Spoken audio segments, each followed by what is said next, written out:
스페인 사람들이 아주 열광하는, 그들로 보면 스포츠라고 이름 붙이는 투우는 프란시스코 로메로라고 하는 한 사람이 말을 타고 소와드부로 싸우다가 그만 말등에서 떨어지고 말았습니다.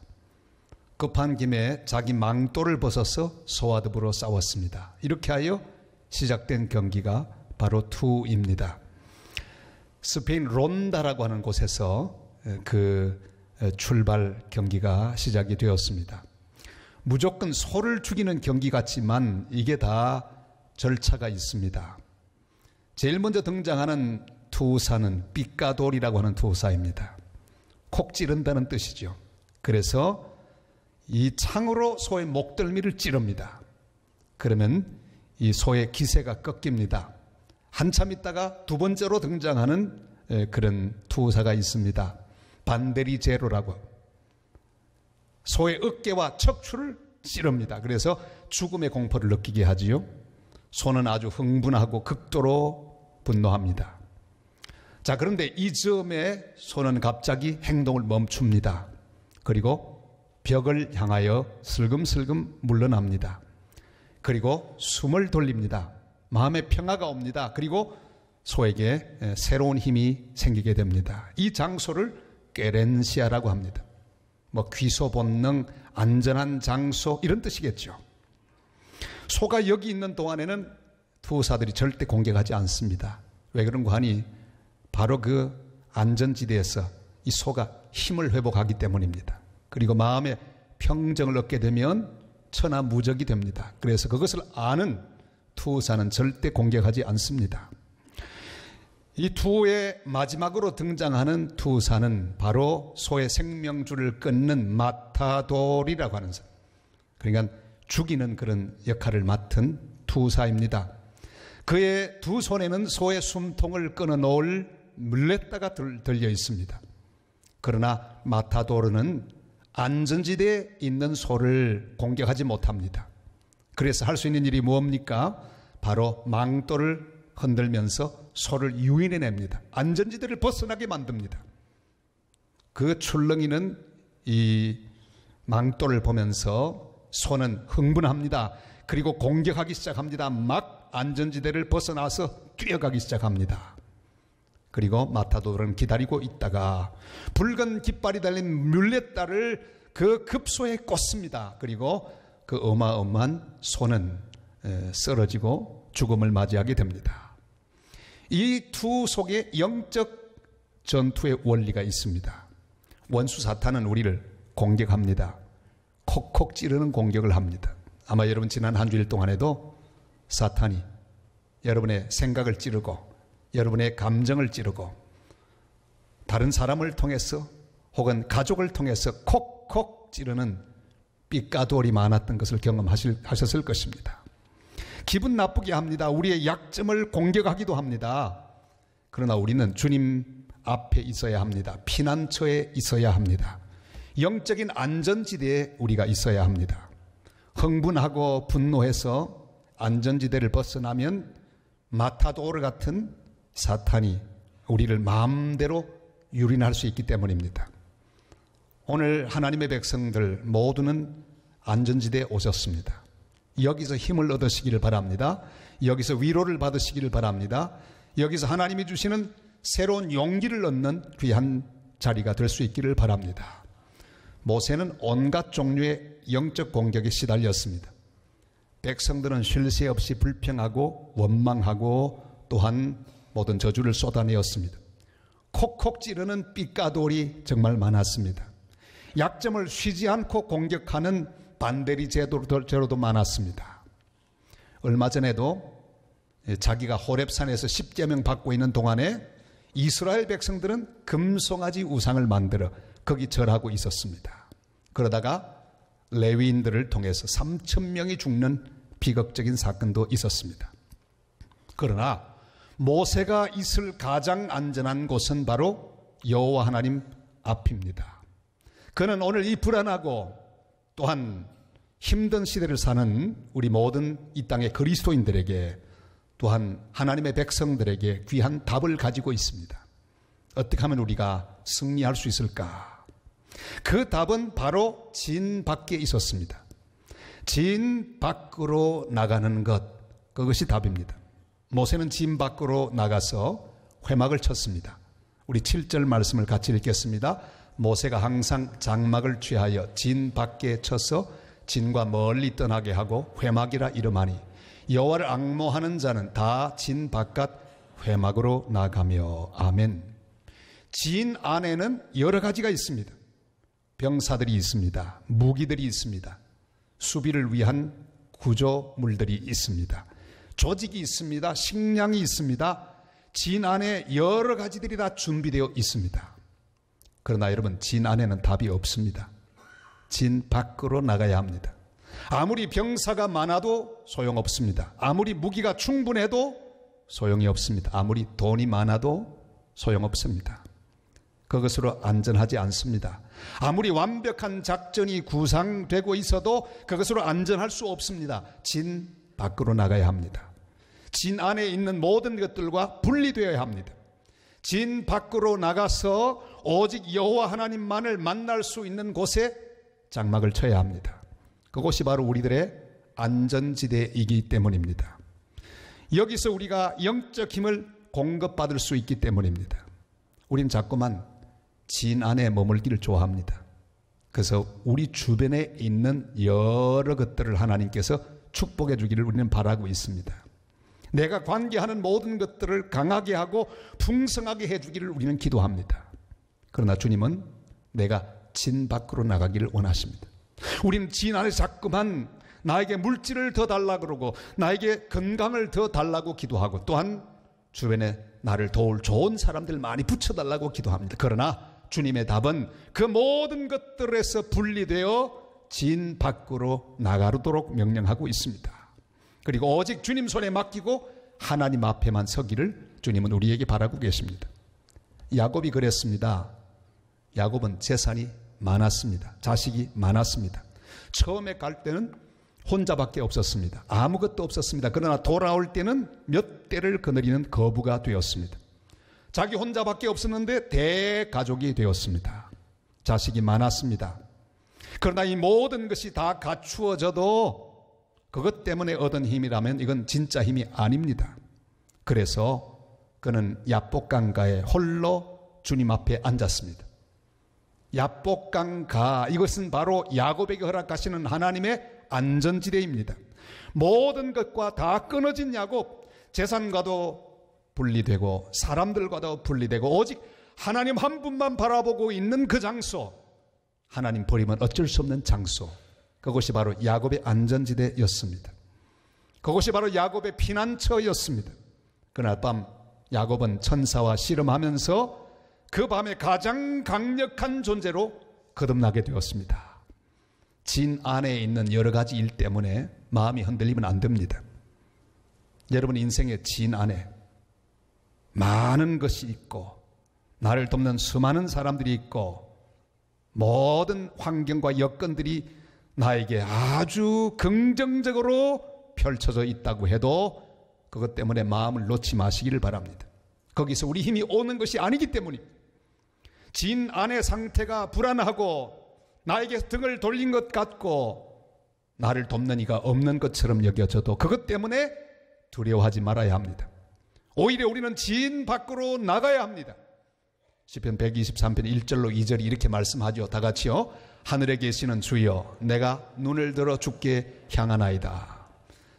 상전의 손을 바라보는 종들의 눈같이, 여주인의 손을 바라보는 여종의 눈같이 우리의 눈이 여호와 우리 하나님을 바라보며 우리에게 은혜 베풀어 주시기를 기다리나이다. 아멘. 이렇게 주님을 바라보고 진 밖으로 나가 주님께 모든 것들을 맡기고 위로부터 오는 은혜를 힘입는 복된 하나님의 사람들이 되시기를 바랍니다.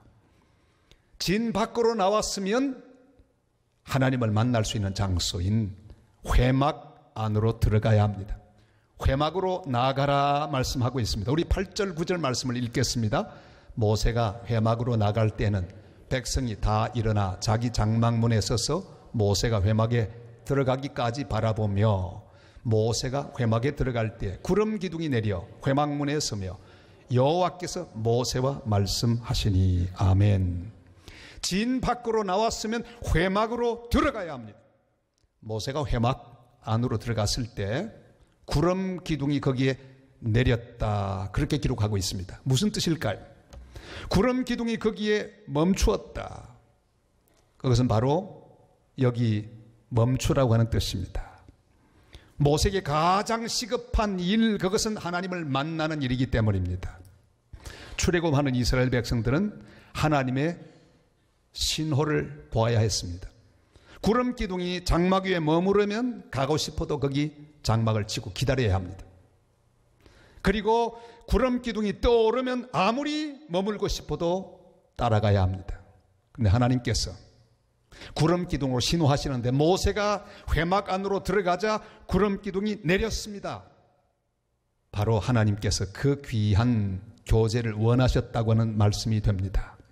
하나님과 교제하는 일, 하나님을 만나는 일보다 더 시급하고 중요한 일이 없기 때문입니다. 하나님은 아예 출발을 연기하셨습니다. 지금 모세가 가장 안전한 곳으로 들어왔기 때문입니다. 여러분, 우리 인생에 급한 일이 어디 있단 말입니까? 돈 버는 일도 그렇게 급하지 않습니다. 사람을 만나는 일도 그렇게 급하지 않습니다. 따지고 보면 만약에 우리 생명이 1시간 뒤에 끝난다면 뭘 만나겠습니까? 어떤 계획을 가지겠습니까? 1시간밖에 없다면 아마 우리는 하나님을 향해서 기도할 겁니다. 주님, 내 생명을 다 맡깁니다. 급한 일이 하나도 없어요. 하나님의 사람들에게 가장 시급한 일은 주님을 만나는 일입니다. 예배하는 일입니다. 주님의 음성을 듣는 일입니다. 주님과 사귀는 일보다 더 중요한 일은 없습니다. 우리나라 민요가 이 지역마다 다 다른데 몽금포 타령이라고 하는 그런 민요가 있습니다. 장상곤 마루에 북소리 나더니 금일도 상봉에 님 만나 보겠네 에헤요 에헤요. 그 가사 쭉 긴데 제일 제 마음에 드는 가사는 이 대목입니다. 님 실러 갈 때는 온돛을 달더니 님 실어 놓고는 반돛을 달았네 에헤요 에헤요 에헤요.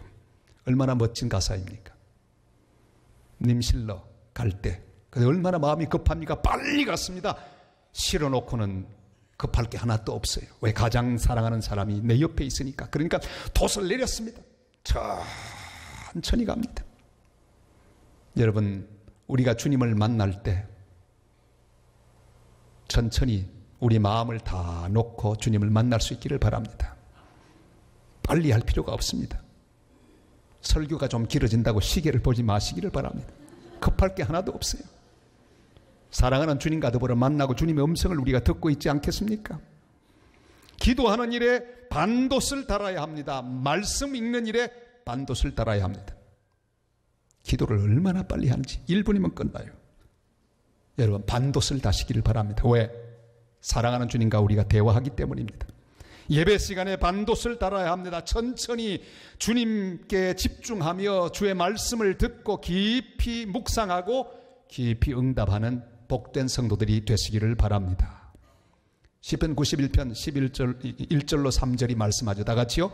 지존자의 은밀한 곳에 거주하며 권능자의 그늘 아래 사는 자여, 나는 여호와를 향하여 말하기를 그는 나의 피난처요 나의 요새요 내가 의뢰하는 하나님이라 하리니 이는 그가 너를 새 사냥꾼의 올무에서와 심한 전염병에서 건지실 것임이로다. 아멘. 사울은 예배를 서둘렀습니다. 블레셋은 공격에 들어오는데 이스라엘 백성들의 마음은 흩어지고 사무엘 선지자는 늦게 오고 다급한 가운데 예배를 막 서둘렀습니다. 제사장이 없는데도 자기가 예배를 집례했습니다. 후닥닥 예배를 해치우고 말았습니다. 월권하고 말았습니다. 형식적인 제사를 드리고 말았습니다. 그러나 그것은 예배가 아니었습니다.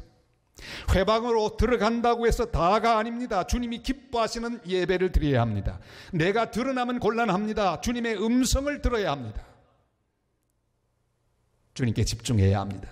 천천히 주님을 바라보고 주의 음성을 듣고 주 앞에 순종할 수 있어야 그게 예배가 아니겠습니까? 데이빗 딘이라고 하는 사람이 시편 23편을 묵상하다가 이런 자기 시편, 자기 현재 삶을 통해 쓰고 있는 시편을 이렇게 썼습니다. 여호와는 나의 목자시라. 하지만 내가 원한 전부는 욕망뿐. 그는 나에게 푸른 초장을 주셨건만 하지만 내겐 다른 곳의 초장이 항상 푸르게만 보이는 것을. 그는 나에게 잔잔한 물가도 주셨으나 하지만 난 내 걱정으로 그 물살을 흔들어 놓는 것을. 그는 나를 의의 길로 인도하시는도다 그의 이름을 위해서. 하지만 난 이기적인 탐욕을 위해 달려갈 뿐이라. 내 자신의 이름을 위하여 이제도 난 사망의 음침한 골짜기를 지나는도다. 두려워하는 자신을 발견하면서 그는 나에게 지팡이와 막대기를 주셨건만 난 왠지 그의 도움을 원치 않았다네. 그가 날 위해 베푸신 상도 원수들이 이미 먹어치운 것을 하여 그가 채워주심을 거절한 내 손에 자는 빈잔이라네.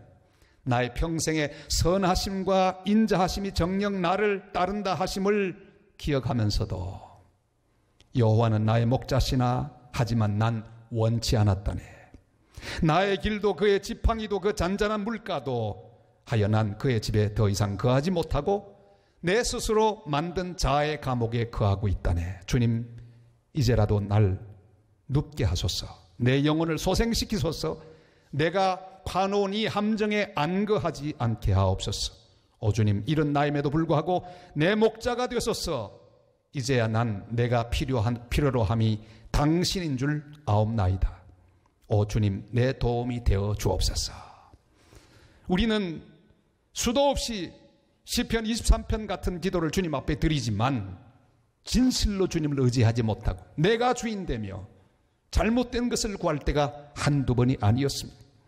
날마다 우리는 살아계신 주님이 기다리고 계시는 회막으로 나아가서 주님을 만나고 주님이 주시는 힘과 능력을 얻어서 승리하는 삶을 살아가는 복된 하나님의 사람들이 다 되시기를 주님의 이름으로 축원합니다. 회막에 들어간 모세는 하나님과 더불어 만나고 사귀었습니다. 그런데 얼마나 그 교제가 깊었던지 사람이 그 친구와 이야기함 같이 모세와 대면하여 말씀하셨다 기록하고 있습니다. 우리 11절 말씀을 다 같이 읽겠습니다. 사람이 자기의 친구와 이야기함 같이 여호와께서는 모세와 대면하여 말씀하시며 모세는 진으로 돌아오나 눈의 아들 젊은 수종자 여호수아는 회막을 떠나지 아니하니라. 아멘. 하나님은 모세를 만나 주셨습니다. 그에게 모든 것을 친구처럼 다 이야기해 주셨습니다.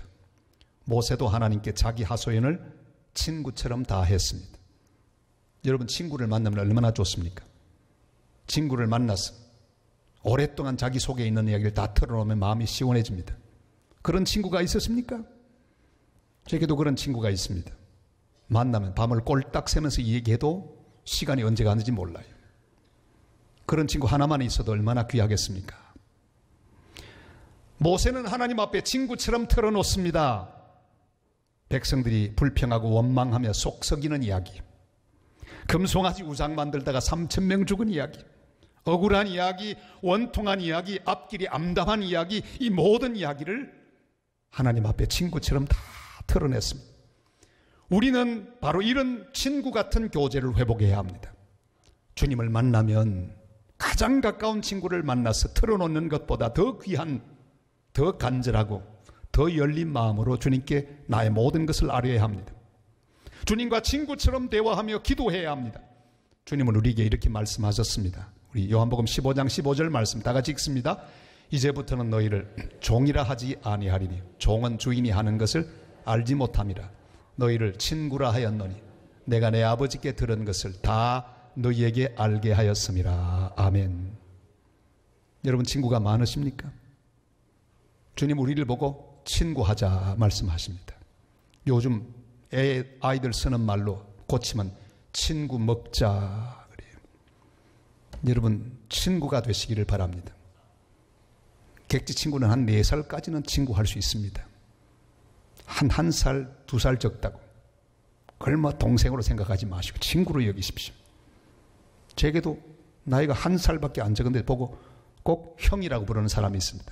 친구로 부르면 좋겠는데 제 친구 중에는 저보다 한 3살, 4살 많은 친구들도 있습니다. 제가 그 친구들을 친구로 대하면 얼마나 기분 좋아하는지 몰라요. 주님은 우리를 친구로 여기십니다. 나하고 친구하자 그렇게 말씀하고 계십니다. 런던 타임즈에서 한 번은 친구에 대한 정의를 현상 모집하게 되었습니다. 여러 친구에 대한 정의가 모였는데 그 가운데 1등, 2등, 3등 한 것 말씀드리려고 합니다. 우선 3등부터 얘기할까요? 친구란 기쁨은 더해주고 슬픔은 나누는 자라. 얼마나 멋진 정의입니까? 친구, 진짜 친구를 만나면요 기쁨이 배로 됩니다. 근심은 반으로 또 줄어듭니다. 나누다 보니까 걱정, 근심은 줄어듭니다. 슬픔도 줄어듭니다. 그런데 이 땅에는요 정반대 친구들이 많습니다. 만나면 근심이 배로 늘어나요. 자꾸만 부추기기 때문에. 또 만나면 내 속에 기쁨이 반으로 막 줄어듭니다. 왜? 자꾸 시기 질투하고 더 복잡해져요. 그런 친구들 여러분 사귀지 마시기를 바랍니다. 2등은 뭡니까? 2등은 친구란 한 보따리의 동전이라 그랬어요. 땡글랑 땡글랑하고 여러 종류가 있지만 진정한 친구는요 다 받아줍니다. 모든 사연을 들어주고 전부 받아줍니다. 딸랑딸랑 시끄러워도 전부 받아줄 수 있는 친구. 1등은 뭘까요? 친구란 온 세상이 나에게 떠날 때, 다 나를 버릴 때 내게로 오는 자. 그렇습니다. 그게 진정한 친구죠. 다 버려도 절대로 버리지 않는 그 사람이 진정한 의미의 친구일 것입니다. 이런 친구들이 있으십니까? 우리는 이 세상 속에 이런 친구를 만난다면 얼마나 좋을까요? 그러나 세상에서 우리가 만나는 친구 중에 이런 친구들은 만나기 어렵습니다. 다 그래서 친구에 대하여 실망할 때가 한두 번이 아닙니다. 사람은 끝까지 믿을 수 있는 존재가 아닙니다. 주님은 아마도 모세에게 이렇게 말했을 것입니다. 모세야, 내가 너를 이해한다. 속 많이 상했지? 억울했지? 많이 외롭지? 그러나 걱정하지 마라. 그리고 오늘 이렇게 분명히 말씀하십니다. 14절 말씀 우리 다 같이 읽겠습니다. 여호와께서 이르시되 내가 친히 가리라. 내가 너를 쉬게 하리라. 모세야, 내가 함께 가마. 내가 너의 곁에서 네 모든 사정을 다 이해하고 받아주며 너를 위하여 도와주고 너와 더불어 슬픔을 나누고 너의 기쁨을 더 많게 해주는 그런 친구로 너와 함께 갈 것이다. 너는 쉬어라 말씀하고 계십니다. 우리를 안심시키는 친구이십니다. 우리의 모습 그대로 받아주시는 친구이십니다. 그리고 우리를 쉬게 하는 친구이십니다. 요즘 애들 쓰는 말로 토마토 친구란 말이 있습니다. 무슨 뜻일까요? 빨갛고 먹음직하고. 왜 토마토 친구일까요? 토마토, 앞으로 해도 토마토, 뒤로 해도 토마토, 변함없는 친구란 뜻이죠. 여러분, 우리 주님만 토마토 친구입니다. 변하지 않는 친구, 언제나 우리를 사랑하는 친구, 언제나 우리를 이해하는 친구, 늘 곁에 계시고 우리를 위하여 모든 것을 하실 수 있는 친구. 그 친구의 초대를 받아 오늘도 이 안전지대에서 예배하는 우리들은 행복한 사람들입니다. 세상 친구들은 우리를 가끔 실망시킵니다. 변합니다. 때로는 질투하기도 합니다. 친구 잘 되는 것 질투하는 친구들도 참 많아요. 우리의 힘을 빼앗기도 합니다. 그러나 우리 주님 예수 그리스도는 영원히 변함없는 친구이십니다. 이 친구가 오늘 우리를 초대하고 계십니다. 마태복음 11장 28절로 30절 말씀 다 같이요. 수고하고 무거운 짐진 자들아 다 내게로 오라. 내가 너희를 쉬게 하리라. 나는 마음이 온유하고 겸손하니 나의 멍에를 메고 내게 배우라. 그리하면 너희 마음이 쉼을 얻으리니 이는 내 멍에는 쉽고 내 짐은 가벼움이라 하시더라. 아멘. 부활하신 주님은 우리의 영원한 친구이십니다. 그는 우리를 붙들어 주기를 원하시는 친구이십니다. 힘주기를 원하십니다. 우리의 영원한 안전지대는 주님 앞밖에 없습니다. 날마다 진 밖으로 나와서 회막으로 나가십시다. 예배의 자리, 기도의 자리, 말씀의 자리로 나가십시다. 거기서 기다리시는 주님을 만나서 친구와 이야기함 같이 대화하며 사귀며 교제하는 성도들이 되시기를 바랍니다.